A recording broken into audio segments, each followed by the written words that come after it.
What is Marxism? Concrete analysis of concrete conditions.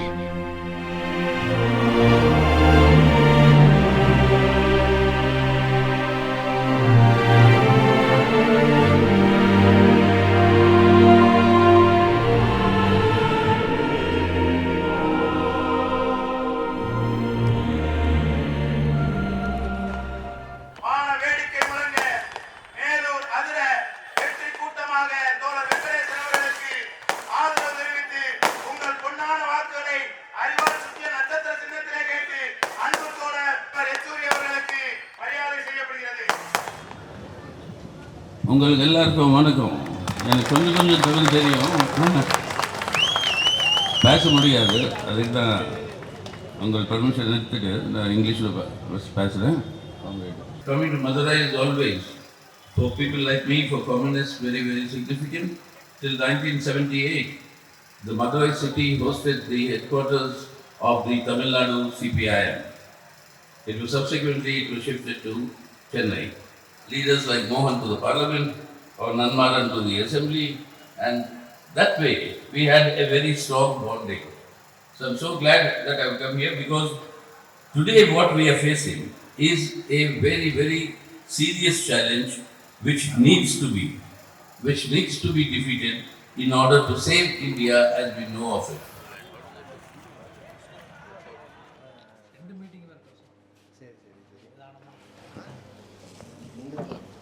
Just like we are having some casual conversation. You know a little bit of Tamil. How?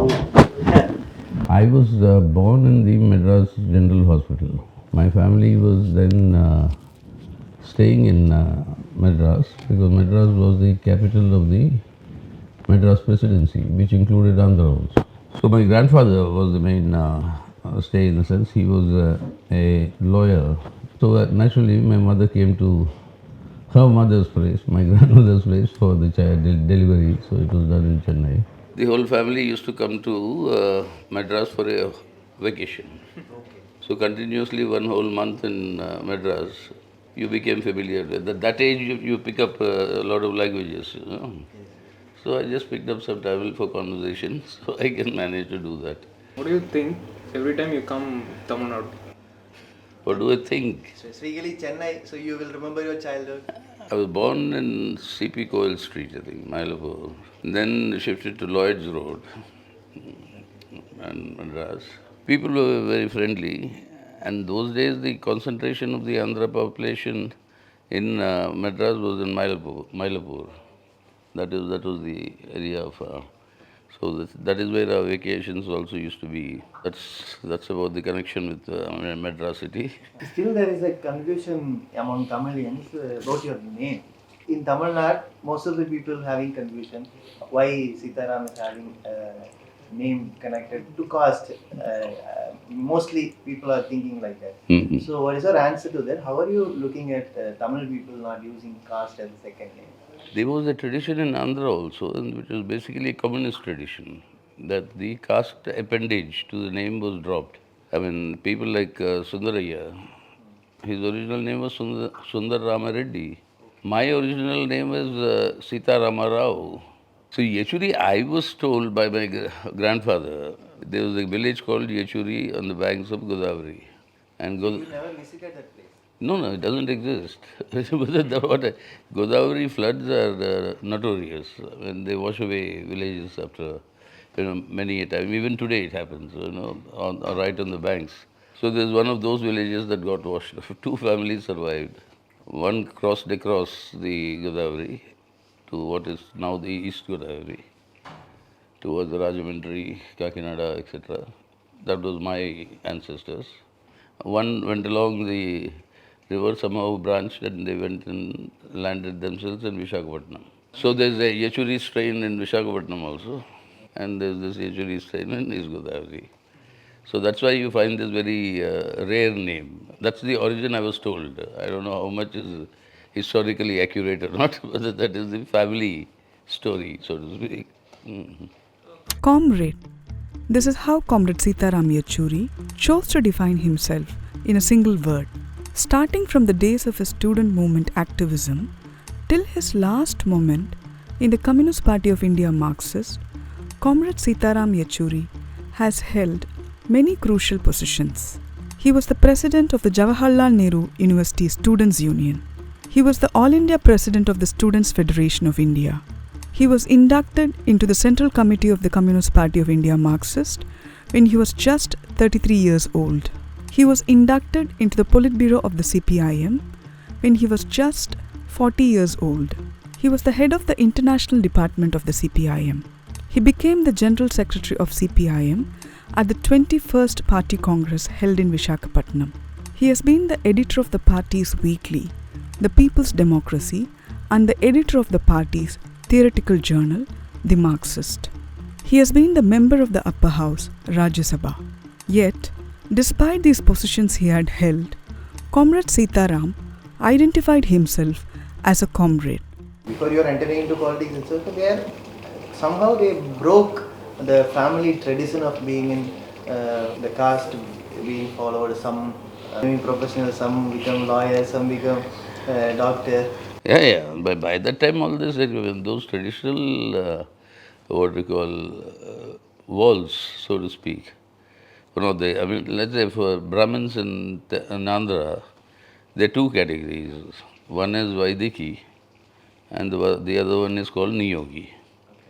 The Vaidikis are supposed to live only by chanting Vedic rituals.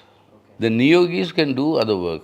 My pride of the family was supposed to be Vaidikis, but nobody really followed. So they also became professional. In that sense, there was a very quiet, silent, departure. When will you start eating non-vegetarian food? Because About 16, 17. oh, you started very early. Introduction to Marxism, the divisions, what is the correct line for India, what is the Indian ruling classes, who are they, how do you assess them? All these things were all part of those discussions then. So that was also the time of transition to eating non-vegetarian. So, and Hyderabad is Hyderabad, with its kebabs and biryanis. So that's it. Comrade Yechury played an important role as a communist leader and shaped the party's ideological positions based on Marxism-Leninism. His outstanding role in the defense of secularism and democracy in the country is now widely recalled after his demise. Are you from a political background? No, entirely non-political. In fact, at times anti-political. My family. One of those grandfathers was part of the freedom struggle in those days. So he was a very popular big figure in Kakinada. The freedom movement, many people were associated with not really, in that sense, belong to any political tendency. The whole thing was freedom. But otherwise, my family was completely middle class in that sense. This being the most important, for the democratic revolution that we want to achieve in India today, the People's Democratic Revolution with which our party program, we set out ourselves to. Why do we say People's Democratic Revolution and not Socialist Revolution? We say People's Democratic Revolution is the stage today of our revolution. But why don't we say the stage is the Socialist Revolution? Because the concrete conditions in which we exist in our country today, unless the anti-imperialist, anti-feudal and anti-monopoly tasks are completed, you do not reach to the stage of a socialist revolution. Comrade Yechury came to the party at a time when the party had to march forward upholding the ideology of Marxism and Leninism, no matter whether the international communist movement was right or wrong. CPIM was the first party to critically analyze the position of CPSU and point out the mistakes it was making in the name of perestroika and glasnost. The Central Committee's accurate criticism and resolutions, be it the May 1988 resolution, be it the August 1988 resolution, be it the May 1990 resolution, are very important in deriving the correct assessment of the swamping danger. We are traveling all along India. Now we are contesting in Bihar in a coalition, Rajasthan in a coalition. Is it a new thing our party is into? Because now we are joining hands with Congress.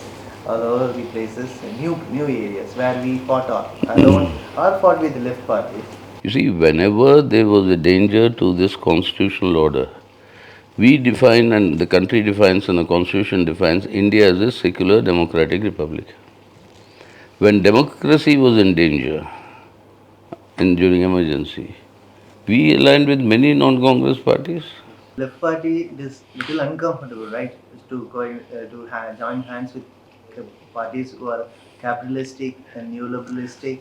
What is Marxism? Concrete analysis of concrete conditions. Now, when conditions change, you are uncomfortable. However uncomfortable you are, your analysis has to change along with those changed conditions. That is when you are a Marxist. Comrade Sitaram played an important role in drafting the 1990 May resolution on USSR, which became the basis for the subsequent ideological document. After the fall of the Soviet Union in 1991, Comrade Sitaram prepared the ideological document on certain ideological issues for adoption at the 14th Party Congress. He piloted the resolution in the Party Congress and summed up the discussions in the reply. This was the first time that a non-PB member was entrusted such a huge responsibility by the party. We have manifestos which is basically welfare oriented. But CPM manifesto is mostly principle oriented, policy oriented. Even now you are preserving secular India and repealing the laws which goes against democracy. And so why is the difference? How CPM is looking at manifestos and giving promises to the people at the time of election? Two elements in manifestos. One is the policy content and the other one is what the benefits to the people. As far as the policy content, the CPM is very clear. What is it that we want to achieve after these elections? For that, what are the threats that India is facing today from this Modi government? And how to safeguard that? That is one element of the manifesto. Then the other element of the manifesto is what are the measures to benefit the people. There the difference between us and most of the other parties. Other parties talk in terms of measures that will help people materially, like free electricity, free water, free this, etc. You see, for example, Modi is now saying that I am giving 5 kilo grains free to 81 crore people. That is as though Modi is doing a great, charity to the people he is giving it. I mean, it's not his money, it's public money anyway. He is giving it to the people. But what do we say? That everybody, after certain criteria, is entitled to receive, which is there in the Food Security Act. Modi has stopped that. Instead, he is giving it free to project himself as the benefactor of the people. Okay. While others give doles like this, we speak of entitlements. Entitlement is a legal entitlement. I mean, it is with certain... Making it a right. It is not a charity or like somebody begging for something and it's being given to them. It smacks of indignity to the people who are receiving it. Whereas an entitlement is the right. People can demand that right. So that is in a dignified manner that you give it. So that is the difference between giving doles and providing entitlements. Comrade Sitaram organized the international seminar Contemporary World Situation and the Validity of Marxism in Kolkata in the year 1993. This was the first international effort to discuss the validity of Marxism in the background of the setbacks suffered by socialism. His role in drafting the resolution on some ideological issues for adoption in the 2012 Party Congress is also a very crucial contribution to the party. When the party program was updated in 2000, Comrade Sitaram, along with Comrade Prakash Karat, made concerted efforts in retaining the updated formulation of the character of the Indian state as contained in the 1964 party program. The country is being looted today. We have a corporate Hindutva nexus. Capitalism, by its very nature, is a system which is motivated by the quest to maximize profits. and crony capitalism, whereby their own friends, Prime Minister's own favorite corporates are given the license to loot the country. In an effort to maximize profits, all rules are bent, all situations are created, and situations are manufactured if they give you newer and larger avenues for profit generation. His insight that protecting the bare minimum democratic foundations provided by the present system must proceed to establish a socialist society guided his lifelong work. What will be the character of independent India? Led by the Congress party leading the freedom struggle then, was that India, given its diversity, can only be a secular democratic republic. The political structure has to be an inclusive secular democratic republic. But the objective of independence cannot stop there. Objective of independence has to proceed beyond the secular democratic republic and move towards converting the political independence of our country into the economic independence of every individual. And that is possible only under socialism, and therefore the march towards socialism will continue. His seminal contribution, What is a Hindu Rashtra, exposed M.S. Golwalkar's writings. He established that Golwalkar's writings outlined the fascistic tasks to the Sangh Parivar in establishing the Hindu Rashtra. That if you can have an Islamic state in Pakistan, why not India be the Hindu Rashtra?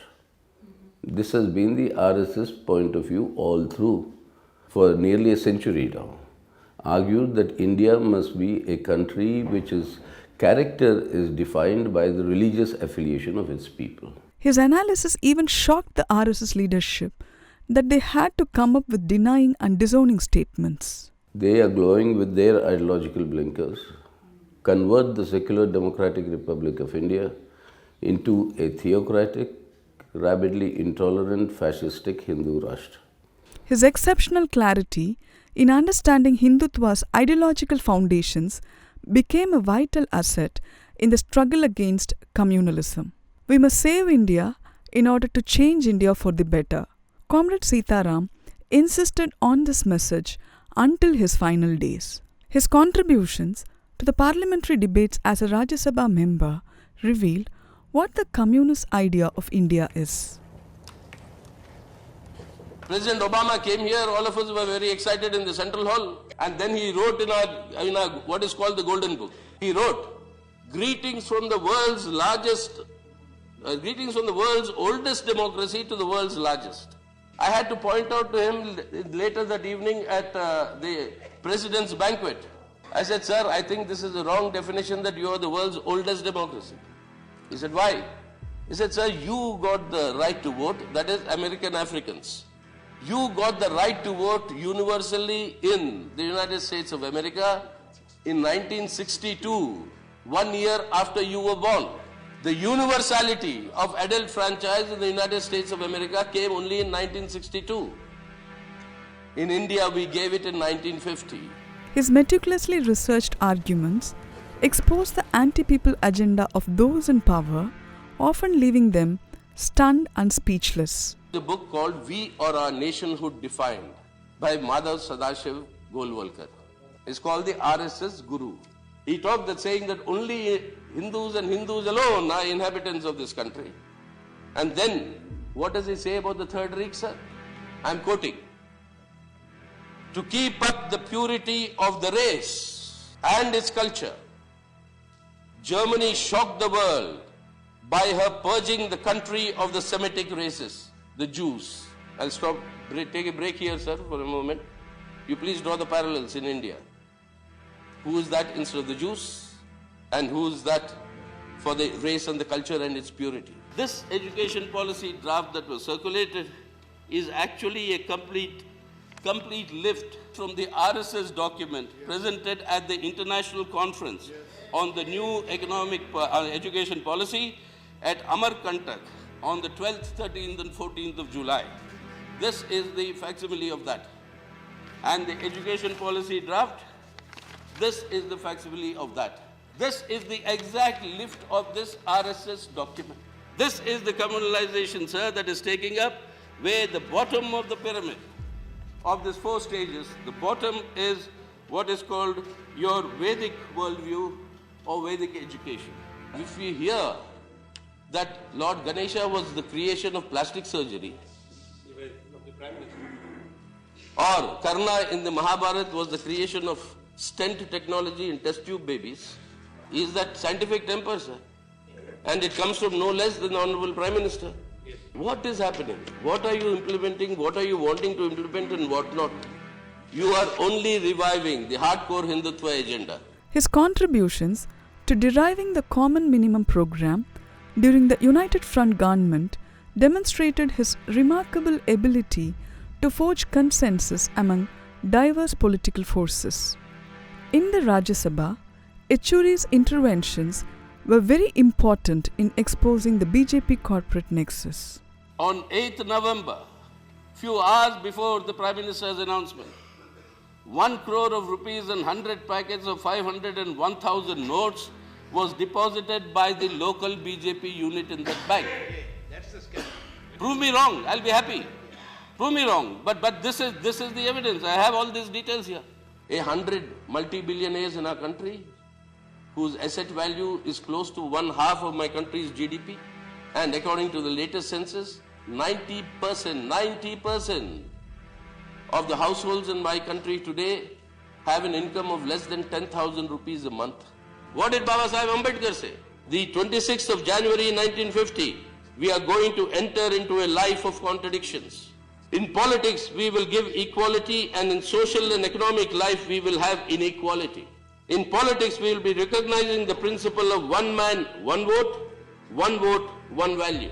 In our social and economic life, we shall, by reason of our social and economic structure, continue to deny the principle of one man, one value. If we continue to deny it for long, we will do so only by putting our political democracy in peril. We must remove this contradiction at the earliest, or else those who suffer from this inequality will blow up the structure of political democracy that this assembly has so laboriously built. What is the observing 75th anniversary of Quit India? If today what has to quit India, you have to quit these economic policies that are increasing unemployment, that are increasing poverty, that are increasing the divide between the rich and the poor, that are creating these two Indias, 49% of the GDP. Then in 2014 was held, as I said, by 1% of Indian population. Today now, what is the situation?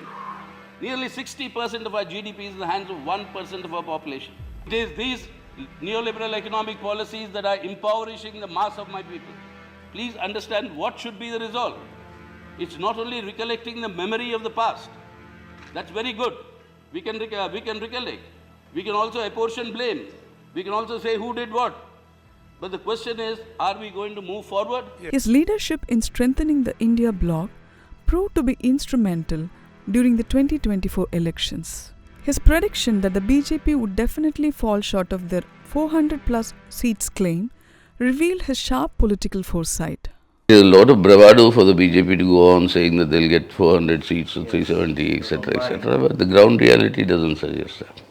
And the fact that Modi is going on saying it, that's why people's doubts on the electoral system and the EVMs continues to grow. It is very clear that people of Tamil Nadu have made up their mind that they will work for the enrichment of the secular democratic character of India. That is, out of the 39 seats in Tamil Nadu and 1 in Puducherry, all 40 seats, the BJP will not win a single seat, and that is the determination I've seen from the people of Tamil Nadu. Though his absence creates an immeasurable void, Comrade Sitaram Yechury's vision will continue to guide our movement. Comrade Sitaram Yechury will forever be the shining red star for our historic movement and for our Indian society.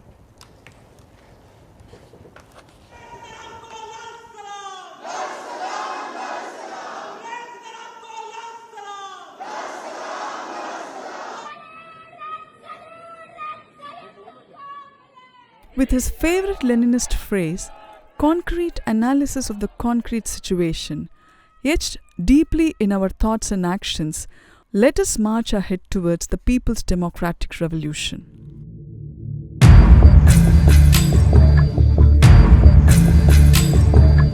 ஓய்வறியா செங்கதிராய் ஓயாமல் உழைத்தாயே மீளாத துயிலாலே துக்கத்தை அளித்தாயே அழியாதே மறையாதே நீ செய்த தியாகம் உன் பேரை மறக்காதே உழைக்கின்ற வர்க்கம் அழியாதே மறையாதே நீ செய்த தியாகம் உன் பேரை மறக்காதே உழைக்கின்ற வர்க்கம் ஏர் சென்ற பாதையில் நீர் போகும் மெல்ல ஏர் சென்ற பாதையில் நீர் போகும் மெல்ல அதுபோல உன் பாதை தொடர்வோம் நாம் வெல்ல ஏர் சென்ற பாதையில் நீர் போகும் மெல்ல அதுபோல உன் பாதை தொடர்வோம் நாம் வெல்ல சினம் கொண்டு கரம் பற்றி நீ ஏந்திய செங்கொடி தாழாமல் வீழாமல் பிடிப்போமே நாம் இனி சினம் கொண்டு கரம் பற்றி நீ ஏந்திய செங்கொடி தாழாமல் வீழாமல் பிடிப்போமே நாம் இனி. I convey my revolutionary greetings. Red salute to all of you.